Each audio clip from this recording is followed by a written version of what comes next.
Titus Brandsma was born in Netherlands, a country bordering Belgium and Germany, on February 23, 1881. His parents named him Anno Stuart Brandsma, and he grew up in the rural setting in the province of Friesland. Brandsma felt a calling to the religious life and joined the Carmelite monastery in Boxmeer, southeastern Netherlands in 1898, taking his father's name, Titus, as his religious name. Although the Carmelites are known for separating themselves from worldly affairs and engaging in contemplative prayer, Brandsma felt called to a second vocation, journalism, that would draw him into the drama of interwar Europe. In the years ahead, he would successfully combine the two seemingly contrasting vocations. Brandsma was ordained to the priesthood on June 17, 1905. After further studies at the Gregorian University in Rome, he was awarded a PhD in philosophy in 1909.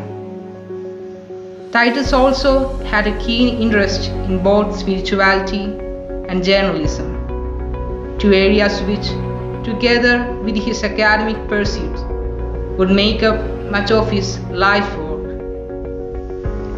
After studying Rome, he returned home to work in the field of Catholic education.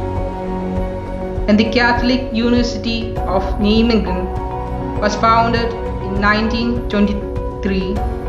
He joined the faculty, rising to become the institution rector or head in 1932. As a Carmelite friar, he also liked to share the order's spiritual tradition with people outside the university. He traveled widely, lecturing on Carmelite spirituality.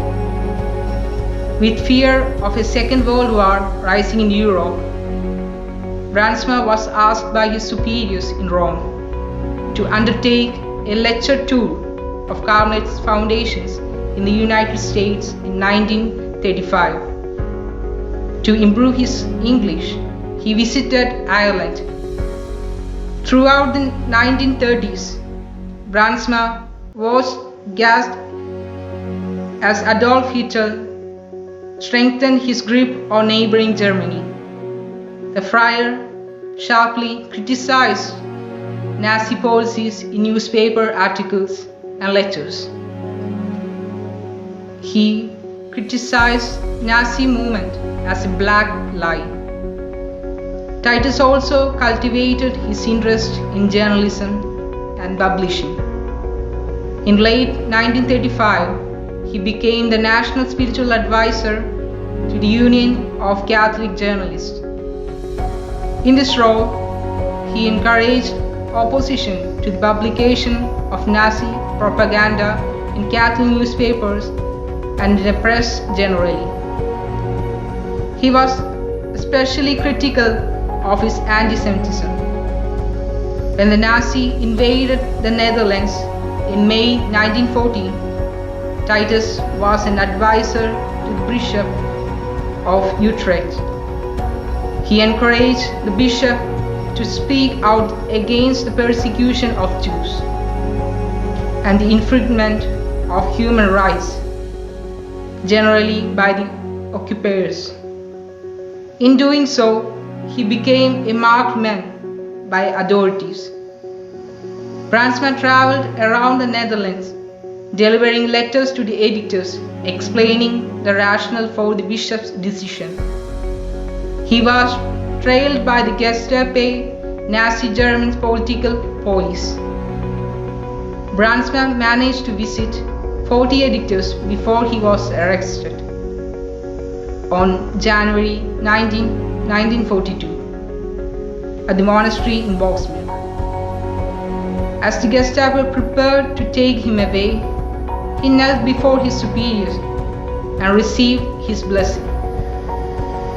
The friar was taken to a prison where the interrogating officer demanded to know why he had disobeyed state regulation. As a Catholic, I could have done nothing differently, Brandsma responded.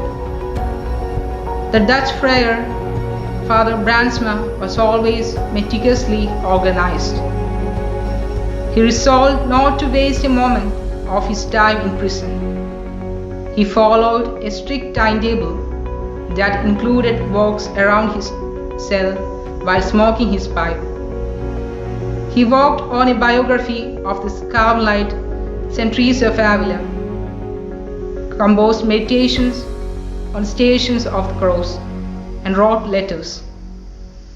On March 12, 1942, his routine was broken and Brandsma was taken to a transit camp at Amersfoort, Central Netherlands. The Carmelite was put to work later clearing a forest.